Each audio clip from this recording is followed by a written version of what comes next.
लड़ोगे, लड़ोगे और जबरदस्त करोगे, दिमाग से करोगे, खुदा की कसम करोगे। प्राइवेट सेक्टर की नेशनलाइजेशन हुई भुट्टो के वक्त पर 1971 में। पहले आपकी स्पेयर कैपिटल जो है वो बैंक से और प्राइवेट बैंक से और प्राइवेट मोटर कंपनी से मिलती थी।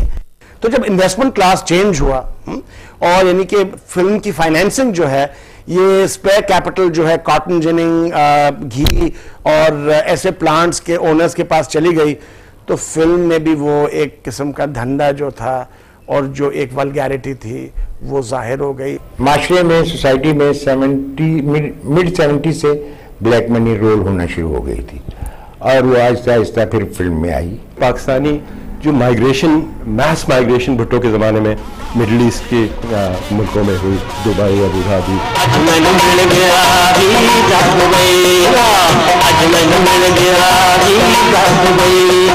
पैसा तो ऐसे लोगों के पास बहुत आ गया था, मगर वो अपनी शनाख्त चाहते थे, अपनी पहचान चाहते थे, अपनी लग्जरी चाहते। और हमारे लोगों ने बगैर सोचे समझे ऐसे लोगों को वेलकम किया। ये नहीं सोचा कि आने वाले वक्त में ये लोग कितना बड़ा अजाब बन जाए। फिर जब उस मेंटालिटी के लोग आए तो उन्होंने टीम भी उसी मेंटालिटी की अपनी सेलेक्ट की। उसकी वजह से ऐसे नॉन प्रोफेशनल से लोग एनकरेज हुए जो उनके मेंटल लेवल के हिसाब से ठीक थे, मगर फिल्म मीडिया को नहीं समझते। There was new affluence, new money. So people started, the people who went to the Middle Eastern countries, they started seeing movies. They came back, उनके पास पैसा था फिल्में देखने का। सिनेमाज आपके छोटे छोटे शहरों में बनना शुरू हो गए। गुजरावाला में बन रहे हैं, सियालकोट में बन रहे हैं, हर जगह बन रहे हैं। लाला मूसा में नए सिनेमे बन रहे हैं। So एक उस वक्त एक एफ्लुएंस आई, तो आपकी जरा स्केल बढ़ गई। उस वक्त पंजाबी फिल्मों का बिजनेस और बढ़ता गया। दूसरी तरफ लोग वापस पहले तो टेप रिकॉर्डर लेके आते थे, फिर VCR का जो जमाना था वो भी शुरू हो गया। मगर फिर जब आपका VCR जब लॉन्च हुआ तो फिर आपकी उर्दू फिल्म की ऑडियंस ना कम होती गई और आपके अर्बन एरियाज में भी जो आपकी ज़्यादा सोफिस्टिकेटेड ऑडियंसेस थी और ज़्यादा जो पढ़ी लिखी ऑडियंसेस थी वो कम होती गई। अब जाहिर है VCR पे आपको इंडियन फिल्में, हर तरह की इंडियन फिल्में भी मिलने लगी फ्रीली। यहाँ ब्लैक मार्केट था इंडियन फिल्मों पे, तो पाबंदी थी, मगर रेडिली अवेलेबल एक पूरा का पूरा मार्केट था। So, उस तरह फिर आपकी फिल्में जो कामयाब हुई वो ज़्यादा आमियाना फिल्में थी, जिस तरह ज़्यादा अच्छी सोफिस्टिकेटेड फिल्में थी वो इतनी चली भी नहीं। तो फिर उसके मुताबिक मार्केट ट्रेंड्स के मुताबिक आपका फिल्मों का मेयार भी वो ये होता गया। जो सबसे बड़ा फैक्टर जो है पाकिस्तानी फिल्मों की डिटीरियरेशन में, वो 1977 PNA मूवमेंट के बाद जो हिपोक्रेसी शुरू हुई। जब आपने शराब जो है क्रिश्चियंस पिएंगे वगैरह और इनका ये तरीका होगा, ज़कात एक ग्रुप देगी दूसरे नहीं देगी, रिलीजन को और मोरालिटी को जब आपने स्टेट का हिस्सा बना दिया तो फिर सिनेमा की जिम्मेदारी भी स्टेट पर आ गई। या रब्बुल आलमीन, मुझे सीधा रास्ता दिखा।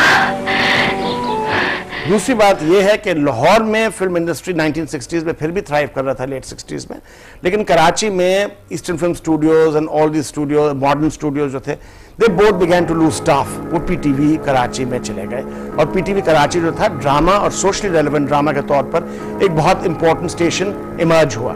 टेलीविजन से पहले 60-70 साल सिर्फ सिनेमा था। आप पूरी दुनिया की पब्लिक के पास सिर्फ एक ही मीडियम था विजुअल एंटरटेनमेंट के लिए, वो सिनेमा था। तो उसकी एक बहुत बड़ी मोनोपोली थी।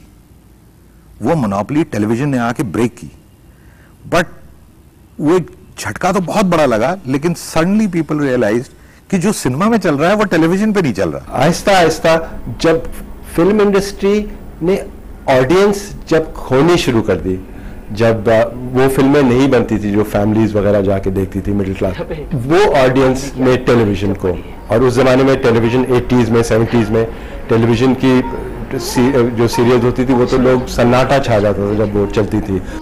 उस रोज हम लोगों को बड़ी मार पड़ती थी, इतनी मार पड़ती थी कि आज भी आखिरता हम तो रोंगटे खड़े हो जाते हैं।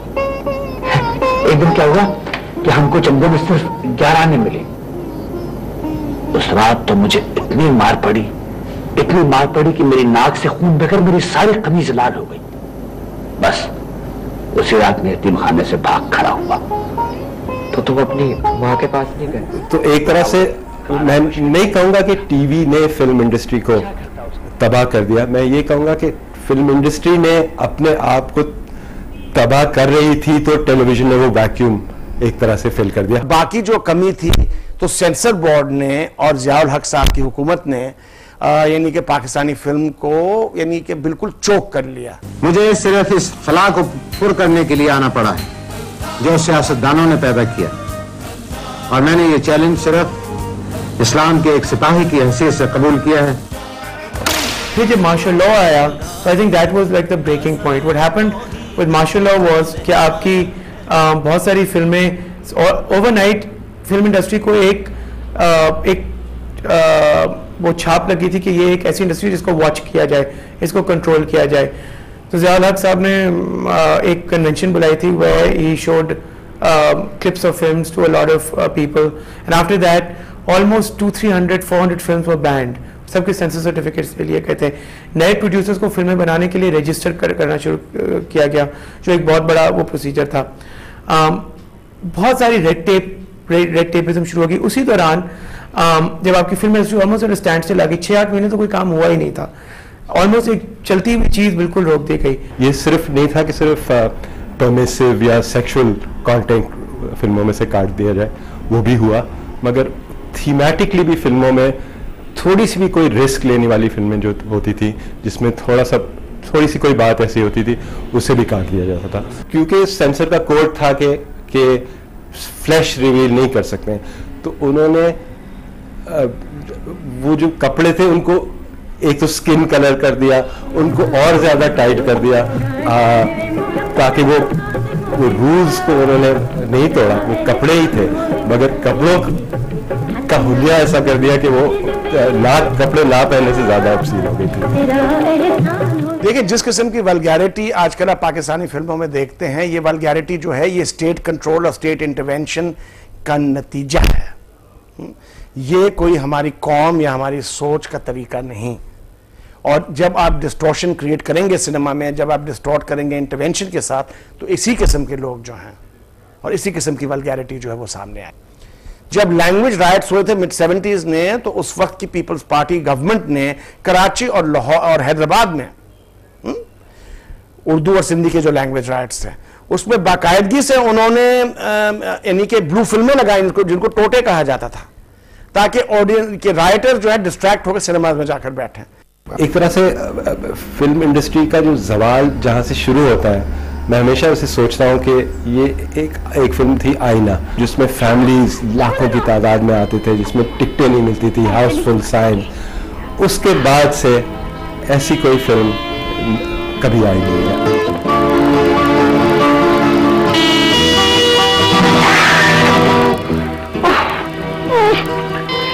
ये जगाने का कौन सा तरीका है? जगाने का नहीं, चीनी देखने का। चीनी देखने का? चीनी देखने का। चीनी तो ठीक है। अरे ये तुम्हारे हाथ को क्या हुआ? कहाँ? किधर? दिखाओ दिखाओ दिखाओ। जी नहीं, मैं चीनी देख चुकी हूँ।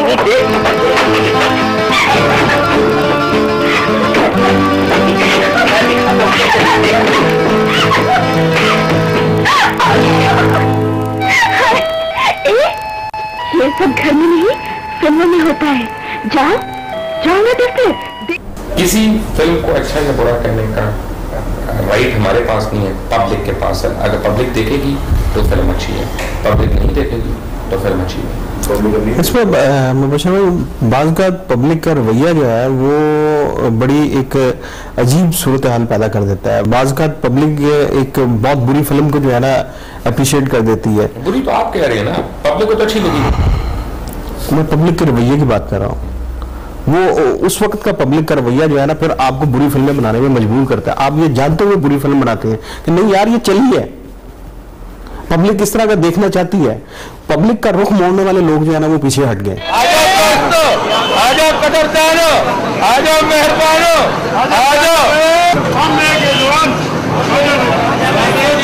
फिल्म का डांस मार होता है, शोर शराबा होता है, जब देखते हैं वो एक राग साज वाला गाना, वो फिल्म नहीं देखते हैं। तो ओढ़ो वाला सारा दिन क्लास उसके हाथ में खड़े करता है, थोड़ा सेक्स दिखा, कोई शोर शायद इंडिया का फिल्म में कैसा दिखाते हैं। तो पसंद है ये नहीं? क्यों नहीं पसंद है, सब पब्लिक को पसंद होता है, ऐसी फिल्में तो पसंद करते हैं पब्लिक लोग। चलो ये सेक्स फैलाना है, ये लोग सेक्स फैला रहे हैं, बिल्कुल कुछ भी नहीं है बाकी। जाहिर बात है, वो तो आपको चाहती है, ये जाहिर सी बात है, सेक्स ही चाहती है पब्लिक। अब आप घर में बैठ के केबल देखते हैं, क्या देखते हैं ज्यादातर? उसमें सेक्सी तो नहीं आता, सेक्सी क्यों नहीं आते? आप अपने मुताबिक देखते हैं ना, आपके हाथ में रिमोट होगा, आप वही देखेंगे, जाहिर सी बात है। ये कोई पिछले दिनों कुछ ट्रेंड सा चल गया था कि जी कोई वल्गर गाने होंगे। मैं इसमें आवाम को भी समझता हूँ कि वो बहुत कसूरवार। बाजार रौनक बाजार कौन है?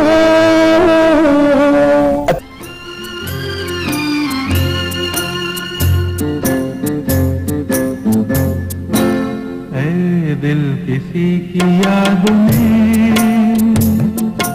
होता है बेकरार क्यों, जिसने भुला दिया तुझे उसका है इंतजार क्यों।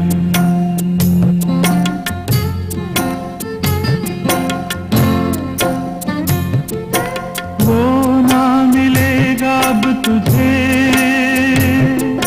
जिसकी तुझे तलाश है, राहों में आज बेकफन तेरी वफा की लाश है। ये तो जरा बता मुझे, तूने किया था प्यार क्यों, है दिल किसी की याद में।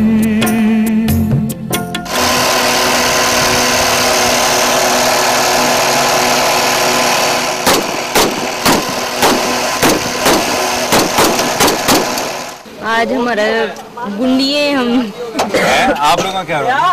यही है हमारा, हम 4 गुंडिये हैं सहमा के साथ। समाज की सताई हुई लड़कियां जो होती हैं, एक गोली से ये 100 आदमी को मार देते हैं एक ही फायरिंग। कोई लव सीन होना चाहिए। चेंज भी नहीं करते मैगजीन। ये देखो, ये दिल आपका हुआ, कितनी अच्छी फिल्म थी। चलो सारे डायरेक्टर आगे बढ़िए बात। ये हमें नजर आ जाते हैं, ये जी फलाना गुजर है, जट है, डाकू है, तो हमारे लव स्टोरी वगैरह नहीं है हमारे मुल्क में, इस्लाम में तो ज्यादा है।